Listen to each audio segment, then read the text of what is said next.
Fala pessoal, beleza?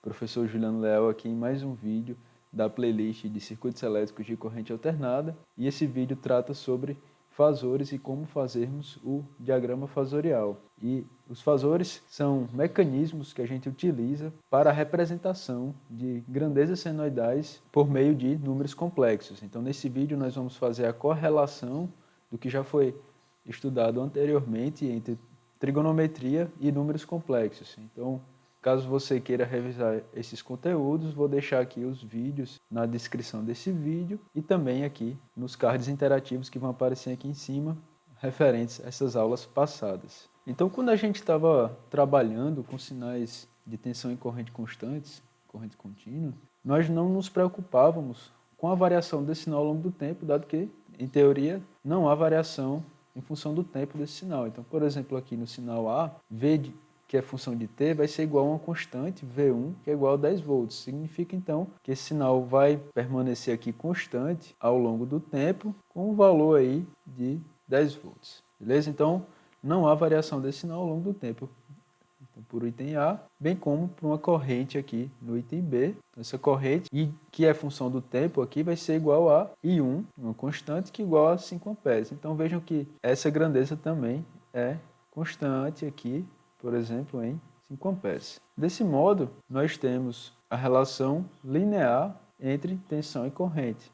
E essa relação é dada justamente pela resistência V sobre I. Então, para esse caso considerado, teríamos uma resistência, então, de 10 dividido para 5, daria uma resistência elétrica aí de 2 ohms, beleza? Entretanto, estamos no domínio dos circuitos elétricos de corrente alternada. E esses sinais alternados podem ser representados, então, como já vimos anteriormente, em função de alguns parâmetros, como a tensão de pico ou corrente de pico, frequência em radianos por segundo, frequência angular, e a fase, seja de tensão ou seja de corrente. Então aqui representei dois sinais, um de tensão e um de corrente, com a mesma representação aí senoidal. Quando estamos trabalhando nesse domínio de circuitos elétricos de corrente alternada, não mais podemos representar através de uma relação linear entre tensão e corrente. Então a gente não vai chamar mais aqui de resistência, tá? E nós veremos em aulas posteriores que na realidade essa relação entre tensão e corrente em circuitos de corrente alternada ela é chamada de impedância, e ela é a relação entre os fasores de tensão e corrente. Beleza? Então aqui nesse caso nós temos aqui a definição do que seriam os fasores. Então na realidade os fasores são vetores girantes que são representados através de números complexos a partir de grandezas senoidais ou cossenoidais, como verificamos aqui anteriormente. Então se tensão e corrente são números complexos, nós podemos representá-los seja na sua forma polar, seja na sua forma cartesiana, conforme verificamos também em aulas anteriores. Vou deixar também aqui o link na descrição desse vídeo, o vídeo que eu trato aí sobre as conversões de polar para cartesiano e vice-versa. E como nós podemos determinar o fasor que representa seja a grandeza elétrica de tensão ou a grandeza elétrica de corrente. Então, esse conceito ele pode ser explicado aqui a partir de uma análise gráfica. Então, a gente pode observar aí, do lado direito, um sinal senoidal cuja fase inicial é zero. Então, ele realmente parte aqui da origem, sinal, no caso um sinal de tensão, atinge o seu valor máximo de pico, chamado aqui de V de P, ou V de pico, passa novamente pelo zero, atinge seu valor mínimo, aqui em menos Vp, e fecha aqui um ciclo em 360 graus. Então, o eixo X aqui das abscissas pode ser dado em graus ou tempo, e o eixo Y também representa o sinal de tensão, que é função, então, ou do ângulo em graus ou do tempo, no caso em segundos. Então, o conceito de fasor aí como um mecanismo utilizado para representar tais grandezas senoidais como números complexos, através aí de um plano complexo, a gente pode então verificar aqui essa circunferência, conforme o ciclo trigonométrico, cujo raio dessa circunferência vai ter um valor igual ao valor de pico da grandeza senoidal considerada. Então vejam que eu pego essa projeção aqui da amplitude, no caso, do valor de pico, V de P positivo, até a amplitude total, no caso, menos VP, e aí temos justamente uma circunferência cujo raio vai ser igual ao valor de pico da grandeza senoidal. Nesse diagrama também podemos representar a velocidade angular, que seria a velocidade ômega aqui de rotação desse sinal senoidal. Então, nesse diagrama representamos no eixo Y os números complexos imaginários, nas suas grandezas imaginárias, e o eixo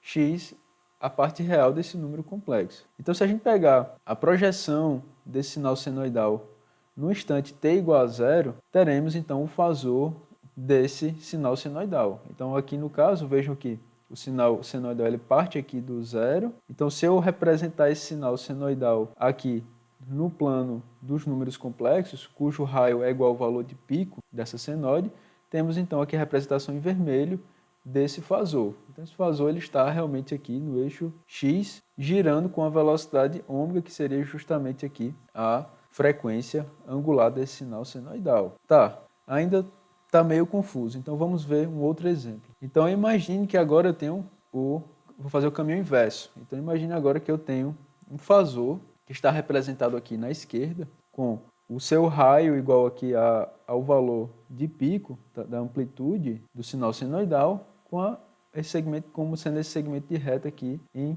vermelho, beleza? Como é que seria, então, o meu sinal senoidal a partir do diagrama? Então, esse aqui é o diagrama fasorial. Então, como que seria o sinal senoidal obtido a partir desse fasor? Então, o que a gente pode fazer? A gente pode pegar a projeção aqui, desse segmento de reta aqui no eixo Y, que é o eixo das amplitudes, e temos então justamente o valor da tensão nesse instante de tempo t igual a zero. Então, aqui para zero, a senoide ela está justamente aqui sobre o meu eixo Y, cuja tensão vai ser função justamente aqui do tempo t igual a zero. Então, o que acontece? Nesse caso, teremos uma senoide mais ou menos assim. Tá? Então, vejam que a fase agora desse sinal senoidal já não vai ser mais igual a zero. Ela vai ter uma fase aqui, e essa fase é justamente essa fase representada no diagrama fasorial entre o segmento de reta em questão e o eixo X, que é o eixo dos números reais. Então, isso aqui vai ser a nossa fase φ, que corresponde justamente à fase inicial desse sinal senoidal, no caso aqui de tensão. Vou mostrar aqui uma simulação que eu coloquei aqui no material de aula, para vocês verificarem mais ou menos o que significa isso de vetor girante com frequência ômega, tá? Acho que mostrando a simulação aqui fica mais fácil da gente entender esse conceito. Então vocês vão poder verificar aí nessa simulação interativa que esse segmento de reta que corresponde justamente ao valor de pico da grandeza senoidal, na realidade é um vetor girante que a gente vai chamar aqui de fasor, que gira no sentido anti-horário com a frequência determinada justamente pela frequência do sinal senoidal em questão.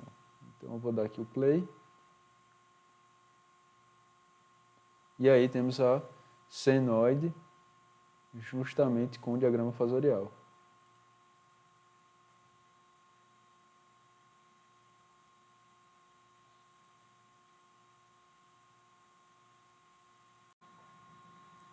Então, voltando ao sinal que tínhamos representado anteriormente, V de t igual a Vp seno de ômega t mais o φ de V em volts, nós podemos representar esse sinal senoidal, então, na sua forma fasorial, da seguinte maneira. Em sistemas elétricos de potência, o que nos interessa realmente é o valor eficaz das grandezas senoidais. Então, nós vamos representar o módulo desse fasor como sendo o valor eficaz, que no caso vai ser igual a Vp sobre raiz de 2, e a fase, conforme representamos um número polar, um número complexo na sua forma polar, módulo e a fase φ de V. Beleza? Então aqui temos a representação fasorial desse sinal de tensão alternado.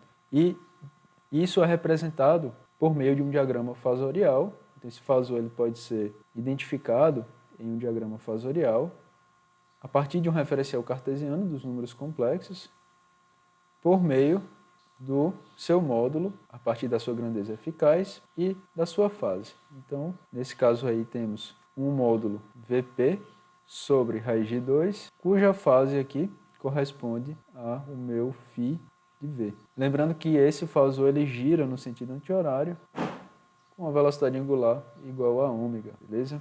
Lembrando que a unidade aqui também de tensão é dada em volts. Então vamos fazer alguns exemplos para a gente fixar esse conteúdo. Então determinar os fasores correspondentes aos seguintes sinais senoidais. No item A eu tenho um sinal de tensão, V em função do tempo, que corresponde a 10 seno de ômega t mais 30 graus em volts. Então a gente pode representar esse sinal a partir do seu fasor, que será então, aqui no item A, V igual 10 é o valor de pico, 10 sobre G2, e a fase igual a 30 graus, isso aqui dado em volts. Como é que a gente representa esse fasor, então, no plano complexo aqui, representado pelo diagrama fasorial? Então a gente pode colocar novamente aqui os nossos eixos de referência e o fasor, no caso aqui, cujo módulo corresponde a 10 raiz de 2 e tem uma fase correspondente a 30 graus. Vamos fazer agora o item B. No item B, eu tenho um sinal de corrente agora, I, função do tempo, e de t igual a 5 seno ômega t mais 120 graus. Então, nesse caso, como é que eu represento esse fasor? Então, o sinal fasorial I corresponde a o valor eficaz, no caso 5 sobre raiz de 2, e a fase 120 graus. A gente pode simplificar 5 sobre raiz de 2, tá? A gente pode fazer essa conta na calculadora, mas também não tem problema deixar desse jeito aqui, tá? Então, isso aqui é em amperes. Já adiantei, já desenhei aqui o fasor no seu diagrama fasorial. Então, vejam que a fase corresponde a 120 graus positivos e o módulo desse vetor, ou seja, o comprimento desse vetor, corresponde a 5 sobre raiz de 2. Beleza? Então, essa é a indicação do módulo desse vetor, no caso do nosso fasor. E, por fim, no item C, que também já adiantei o seu diagrama fasorial, temos um sinal de tensão, também em função do tempo, igual a 15 seno de ômega t menos 60 graus. Então, novamente, eu vou representar esse sinal através agora do seu fasor, por isso a indicação aqui do chapeuzinho, para a gente representar que, na realidade, essa grandeza é uma grandeza fasorial. Então, 15 sobre raiz de 2 e uma fase de menos 60 graus. Então, isso aqui dado em volts. Vale salientar, então, nesse caso, a fase ela é negativa, menos 60 graus. Por isso, a indicação aqui no sentido horário. Então, a gente pode considerar a nossa referência, 0, e pegar, no caso, no sentido horário, que teremos um ângulo negativo. Se você ainda tem dúvidas sobre como encontrar um ângulo positivo, negativo, e como utilizar o sistema de referência, você pode ver um vídeo também, que eu vou deixar na descrição desse vídeo, um vídeo que eu falo sobre trigonometria básica, e lá tem justamente essas explicações. Tá? Então, o módulo vai ser 15 raiz de 2. Então, vejam que o comprimento desse vetor é um comprimento que corresponde a 15 sobre raiz de 2, o tamanho desse fasor, do módulo desse fasor. Lembrando que todos esses fasores eles vão girar no sentido anti-horário com a velocidade ômega aqui, como colocado nos itens A, B e C dos sinais senoidais. Então, eles vão girar aqui com essa frequência ômega. E, professor, eu posso colocar esses 3 fasores em apenas um diagrama fasorial? Sim, é possível. Então, já adiantei aqui também para vocês. Temos justamente aqui o diagrama fasorial, um único diagrama fasorial com 3 itens, item A, B e C. E quando é que eu posso fazer isso? A gente só pode colocar os nossos fasores em um único diagrama fasorial quando eles tiverem realmente a mesma frequência em radianos por segundo. Então, a frequência angular deve ser a mesma, nosso ômega. Como nós estamos trabalhando com a mesma frequência, que no caso é ômega, não interessa o valor de ômega, mas o que interessa aqui é ômega para todos os 3 sinais, então todos estão girando com a mesma velocidade ômega, então nesse caso a gente pode representar com um único diagrama fasorial. Então vejam que esse fasor aqui em azul corresponde ao item A, cujo módulo é 10 sobre raiz de 2, então esse aqui corresponde ao item A. Esse fasor um pouquinho menor aqui, o seu comprimento, corresponde ao item B, que é 5 sobre raiz de 2, e o fasor verde aqui, no caso, corresponde ao item C, que tem um comprimento também de 15 sobre raiz de 2, no caso aqui o item C. Vejam que também eu coloquei as relações de fase aí, não coloquei os ângulos para não ficar muito poluído o diagrama fasorial, mas vejam que no item A temos uma fase mais ou menos aí 30 graus, no item B uma fase de 120 graus, o segundo fasor, e o terceiro fasor tem uma fase aí de menos 60 graus. Então, com isso, a gente tem em um único diagrama a representação desses 3 fasores. Tá, mas como é que isso pode ser útil aqui para a nossa disciplina de circuitos elétricos? Então, dependendo da situação, podem ocorrer associações de fontes, operações de divisão, multiplicação, subtração de correntes, soma de correntes. Então, sabendo dessa ferramenta, que é o diagrama fasorial e a representação em termos de fasores, nós podemos simplificar as nossas análises. Então, como exemplo, determinar a tensão equivalente, sabendo que V1 igual a 10 seno de ômega T, mais 30 graus volts, e V2 de T igual a 15 seno de ômega T, menos 60 graus. Então, como a gente não tem mais circuitos de corrente contínua, para a gente associar em série essas fontes, bastava a gente olhar a polaridade da fonte e somar ou subtrair o sinal de acordo com essa polaridade. Como agora nós temos duas fontes de corrente alternada, o que a gente vai fazer? A gente pode colocar essas tensões em termos de seus fasores, então V1 corresponde então a 10 sobre raiz de 2, fase 30 graus, isso aqui em volts, e V2 que corresponde a 15 sobre raiz de 2, cuja fase corresponde a menos 60 graus também volts. Então, feito isso, o que a gente tem que fazer agora? A gente tem que somar esses dois sinais, mas vejam que eu estou trabalhando então com dois números complexos, conforme já trabalhamos anteriormente. Então, para a gente somar dois números complexos, é melhor a gente trabalhar com a forma cartesiana. Então, se eu tenho dois números complexos na sua forma polar, representados através de seus fasores, então, primeiramente, eu faço a conversão de V1 para a sua forma cartesiana e de V2 também para a sua forma cartesiana e realizo a operação entre essas duas fontes, a operação de soma. Lembrando que eu posso fazer essa operação porque ambas as fontes elas têm a mesma frequência ômega, tá? Isso é importante. Então, ambos têm a mesma frequência, então eu posso fazer essa operação. Então, como é que a gente faz? A gente pode simplesmente colocar na calculadora, usando as conversões REC e POL. Também vou deixar um vídeo que eu falo sobre essas conversões e como a gente pode fazer na calculadora. Vou deixar aqui na descrição desse vídeo e no card interativo, mas o que a gente pode fazer, então V1 vai ser igual a 10 sobre raiz de 2 vezes o cosseno de 30 graus mais J seno de 30 graus, beleza? E V2 igual a 15 sobre raiz de 2 cosseno de menos 60 graus mais J seno de menos 60 graus, beleza? Então a gente pode simplificar ainda mais. Então eu já fiz aqui as continhas para facilitar a nossa vida. Então 10 sobre raiz de 2 dá 7,07, 15 sobre raiz de 2 dá 10,61, certo? Cosseno de 30, 0,87, seno de 30, 0,5, cosseno de menos 60, 0,5 e seno de menos 60,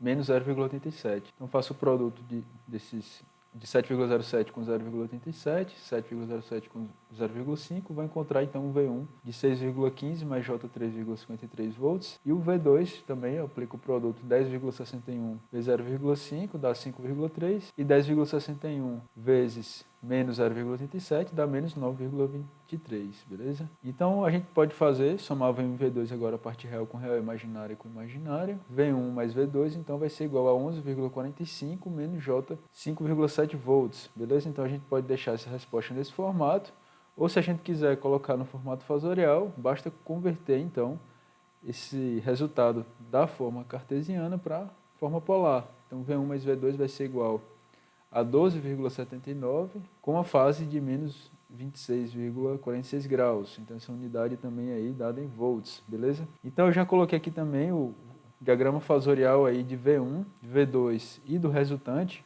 V1 mais V2. Então V1, esse esboço aqui em azul, então esse fasor que tem uma fase de 30 graus e um módulo de 7,07 volts aqui, tá? Também coloquei aqui em verde o fasor V2, que corresponde a um módulo de 10,61 e uma fase de menos 60 graus, e o fasor resultante aqui em laranja, que corresponde ao resultado da nossa operação, um módulo 12,79 volts e uma fase de menos 26,46 graus. Então, vejam que agora nós temos realmente uma relação vetorial. Então, essa soma é uma soma vetorial entre dois fasores aí no plano complexo. Beleza? Então, pessoal, espero que vocês tenham gostado desse conteúdo. Aí nós vamos utilizar bastante os fasores na análise de circuitos de corrente alternada. Então, mais uma ferramenta que faz o link aí com o que já foi estudado anteriormente. Então, todos aqueles parâmetros e grandezas de sinais senoidais agora estão embasados numa matemática aí de números complexos, tá? Então, se vocês gostaram desse vídeo, aproveitem e compartilhem para quem vocês acham que tem interesse. curte o vídeo também e nos vemos no próximo vídeo. Então acompanha aí mais vídeos da playlist de circuitos elétricos de corrente alternada. Um abraço, bons estudos e nos vemos no próximo vídeo.